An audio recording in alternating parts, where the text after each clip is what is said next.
আজকের এই ভিডিওটিতে আমি খুব একটা গুরুত্বপূর্ণ বিষয় নিয়ে আলোচনা করতে চলেছি, যেখানে আলোচনা করব পশ্চিমবঙ্গ পঞ্চায়েত রিক্রুটমেন্ট 2026। যে নিয়োগটি খুব তাড়াতাড়ি হতে চলেছে, বড় নিয়োগের সুবর্ণ সুযোগ। এই সুযোগটি কিন্তু তোমাদের সামনে রয়েছে, যেখানে 11,000-এরও বেশি কিন্তু শূন্য পদ রয়েছে। এবং সেই পঞ্চায়েত রিক্রুটমেন্টে কোন কোন পোস্টগুলিতে, কোন কোন পদগুলিতে কিন্তু আলোচনা হতে চলেছে, নিয়োগ হতে চলেছে, সেখানে বেতন কি থাকবে যদি দেখে নাও। পদভিত্তিক কী কী শিক্ষাগত যোগ্যতা প্রয়োজন, বেতন কী ধরনের থাকতে চলেছে, পরীক্ষার সিলেবাসে কী, কিংবা নিয়োগ কবে নাগাদ হতে চলেছে, সম্পূর্ণ আলোচনা করব। তাই ভিডিওটি স্কিপ না করে অবশ্যই দেখে ফেলো। এবারে যদি আসি আমরা পদ ও শিক্ষাগত যোগ্যতায়, সবার প্রথমে বলে দিই, গ্রাম পঞ্চায়েতে রিক্রুট হবে এবার 3টি ধাপে। সবার প্রথমে থাকে কি, গ্রাম পঞ্চায়েত বা আমরা যাকে অঞ্চল অফিসও বলে থাকি। এরপরে কি থাকবে, এরপরে থাকবে পঞ্চায়েত সমিতি। পঞ্চায়েত সমিতিতেও কিন্তু বিভিন্ন পদগুলিতে নিয়োগ হবে। এবং সর্বশেষ যেগুলোতে মূলত গ্র্যাজুয়েট লেভেল এবং ইউডিসি এলডিসিগুলো হবে, সেটা হচ্ছে জেলা পরিষদ। এই মোট 3টি ধাপের কিন্তু রিক্রুট হবে। এবারে যদি দেখো, গ্রাম পঞ্চায়েত কর্মী যদি নেয়, তাহলে সেটি থাকবে কি, তার শিক্ষাগত যোগ্যতা 8ম শ্রেণী পাশ হলেই হয়ে যাবে। এবং তার বেতন কিন্তু কি হচ্ছে, লেভেল 1, অর্থাৎ 17,000 থেকে প্রায় 43,600 টাকা অবধি হবে। সহায়ক পদে নিয়োগ হবে। সহায়ক পদে মাধ্যমিক পাশ লাগবে এবং 50% নম্বরে কিন্তু অগ্রাধিকার দেওয়া হবে, যা শেষবার দেওয়া হয়েছিল, এবছরেও সেটাই থাকার সম্ভাবনা রয়েছে। সেক্ষেত্রে লেভেল 6 অবধি কিন্তু বেতন পাওয়ার সম্ভাবনা রয়েছে। সচিব বা পঞ্চায়েত সেক্রেটারি উচ্চ মাধ্যমিক পাস এবং কমপক্ষে কম্পিউটার সার্টিফিকেট লাগবে, তাহলে কিন্তু 22,700 থেকে 58,500 টাকা অবধি বেতন হতে চলেছে। এক্সিকিউটিভ অ্যাসিস্ট্যান্ট রয়েছে, যে কোনো বিষয়ে স্নাতক হতে হবে তাকে এবং সঙ্গে থাকতে হবে কম্পিউটারে ডিপ্লোমা। এক্ষেত্রে কিন্তু কম্পিউটারের টেস্ট নেওয়া হবে, কম্পিউটার টাইপিং টেস্ট নেওয়ার সম্ভাবনা রয়েছে। সেক্ষেত্রে লেভেল 9-এর হতে চলেছে এই পদটি, অর্থাৎ গ্র্যাজুয়েটের লেভেলে কিন্তু অনেকটাই বেশি স্যালারিও দেখতে পাচ্ছ, এক্সপেক্ট আমরা করতে পারি। লেভেল 9 স্যালারি এই মুহূর্তে রয়েছে 28,900 থেকে 74,500 টাকা। নির্মাণ সহায়ক, সিভিল ইঞ্জিনিয়ারিংয়ে ডিপ্লোমা থাকলেই কিন্তু একই যোগ্যতাতে স্যালারি পাওয়া যাবে। ডেটা এন্ট্রি অপারেটর বা ডিইও, মাধ্যমিক এবং উচ্চ মাধ্যমিক এবং সাথে টাইপিং জ্ঞান, এক্ষেত্রেও কিন্তু স্কিল টেস্ট হবে, যেখানে লেভেল 6-এর বেতন পাওয়া যাবে 22,700 থেকে 58,500। অর্থাৎ অনেকগুলি পদ রয়েছে, অনেকগুলি শিক্ষাগত যোগ্যতার মাধ্যমে বিভিন্ন পোস্টে প্রায় সবাই নিয়োগ হওয়ার সম্ভাবনা রয়েছে।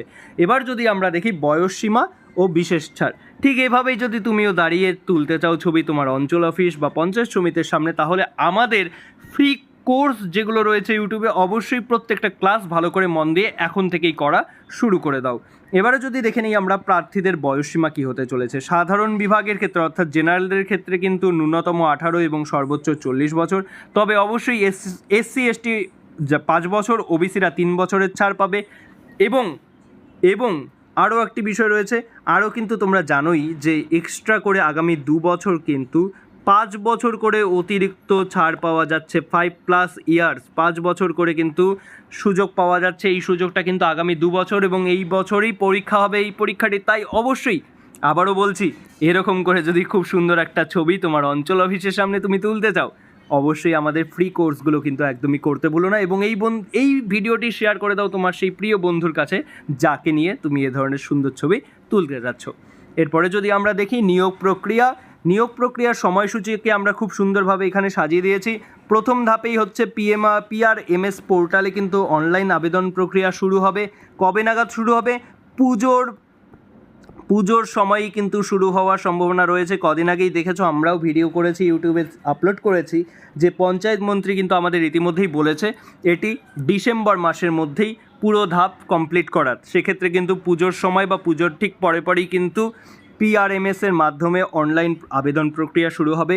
নিয়োগ প্রক্রিয়া সম্পূর্ণ করতে চলেছে আমাদের WBPSC, অর্থাৎ West Bengal public service commission. এক্ষেত্রে অনলাইন আবেদনের পরেই প্রবেশপত্র প্রকাশ হবে, পরীক্ষা প্রস্তুতি বের হবে। লিখিত পরীক্ষা হওয়ার সম্ভাবনা রয়েছে অক্টোবর-নভেম্বর, মূলত নভেম্বর মাসের দিকে। এবং তারপরে ইন্টারভিউ হবে বিভিন্ন পদগুলিতে, বিভিন্ন পোস্টের ক্ষেত্রে কিন্তু ইন্টারভিউ রয়েছে। ইন্টারভিউয়ের পরেই জয়েনিং কিন্তু ডিসেম্বর মাস নাগাদ হওয়ার সম্ভাবনা রয়েছে, যেহেতু আমাদের পঞ্চায়েত মন্ত্রী এখন অবধি এটাই বলেছে। এরপরে যদি দেখি পরীক্ষার নম্বর বিভাজন কিভাবে হবে।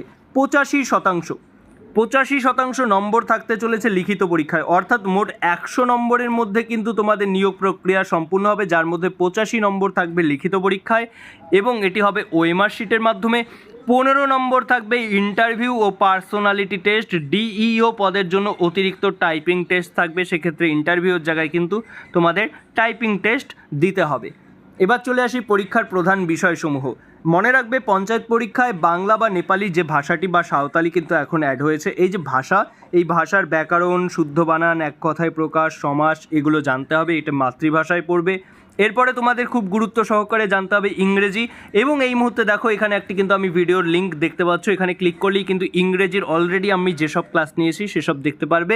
পঞ্চায়েতের উপরে বিভিন্ন ক্লাস আরও আসবে, বেসিক গ্রামার, টেন্স, প্রিপোজিশন এগুলোর উপর আসবে। এরপরেই চলে আসে পাটিগণিত। পাটিগণিত থেকে বিশাল নম্বর থাকে পঞ্চায়েত পরীক্ষায়। আমরা যদি দেখি তাহলে এখানে দেখতে পারবে বাংলা ভাষা, সন্ধি, সমাস, কারক, বিভক্তি, সমার্থক, বিপরীতার্থক শব্দ, বাগধারা এগুলো থাকে। ইংলিশ গ্রামার থেকে articles, preposition, tense, subject, verb, agreement এগুলোকে গুরুত্ব দেওয়া হয়। বিশেষ করে ইংরেজিতে ভোকাবুলারিকে খুব গুরুত্ব দেওয়া হয়। তো তোমাদের কিন্তু ব্যাকরণের এবং গ্রামারের ক্ষেত্রে অনুশীলনটা খুব ভালোভাবে দরকার। এবার যদি দেখি পাটিগণিতের ক্ষেত্রে কোন কোন বিষয়কে গুরুত্ব দেওয়া হয়, গসাগু, লসাগু, নাম্বার সিস্টেম, এইচসিএফ, এলসিএম বা গসাগু লসাগু এগুলোতে গুরুত্ব দেওয়া হয়। গুরুত্ব দেওয়া হচ্ছে অনুপাত ও গড়ে। শতকরা, লাভ, ক্ষতিতে প্রচুর পরিমাণ আমরা দেখতে পাচ্ছি আগের পিওয়াইকিউগুলোতে কিন্তু আলোচনা হয়েছে। আমি কিন্তু খুব শীঘ্রই আমাদের একজন বিখ্যাত দারুণ ম্যাথ টিচারের কাছ থেকে কিন্তু সম্পূর্ণ ক্লাস ফ্রিতে আমি ইউটিউবে একের পর এক আপলোড করা শুরু করব। তাই চ্যানেলে নতুন হলে অবশ্যই সাবস্ক্রাইব করে ফেলো। সময় দূরত্বেও কিন্তু প্রচুর প্রশ্ন আগেও এসেছে, আবারও আসবে, এবং আমাদের ইউটিউব চ্যানেলের সময় দূরত্বের উপর ডেডিকেটেড কিন্তু ক্লাস ইতিমধ্যেই রেডি হচ্ছে। এরপরে যদি দেখো সাধারণ জ্ঞান ও গ্রামীণ উন্নয়ন, সাধারণ জ্ঞান থেকে প্রচুর প্রশ্ন এসে থাকে। সাধারণ জ্ঞানের উপরে কোন কোন বিষয়গুলিতে এসে থাকে তোমরা দেখতেই পাচ্ছ। গ্রামীণ উন্নয়নের উপর কোন কোন বিষয়কে গুরুত্ব দেওয়া হবে, লক্ষ্মীর ভাণ্ডার, রূপশ্রী, সবুজ সাথী। এছাড়াও কিন্তু মনে রাখবে এই জায়গাটায় কিন্তু এবার ইম্পর্টেন্ট হয়ে যাচ্ছে যুব শক্তি, অন্নপূর্ণা ভাণ্ডার, এই যে রাজ্য সরকার ও কেন্দ্র সরকারের বিভিন্ন যে প্রকল্প যেগুলো থেকে প্রশ্ন থাকবেই থাকবে। আমি ডেডিকেটেড একটা ভিডিও কিন্তু এর জন্য খুব তাড়াতাড়ি আপলোড করতে চলেছি আমাদের চ্যানেলে। এবারে ডিসেম্বর মাসের মধ্যেই নিয়োগ প্রক্রিয়া হতে চলেছে রাজ্য প্রশাসনের লক্ষ্য অনুযায়ী। তাই আর দেরি নয়, ইতিমধ্যে কিন্তু যারা শুরু করে দিয়েছে প্রিপারেশন তারা কিন্তু সফল হবেই। তোমরা যদি এখনও শুরু না করে থাকো তাহলে অবশ্যই শুরু করে দাও একদম পুরোদমে প্রিপারেশন আমাদের সাথে।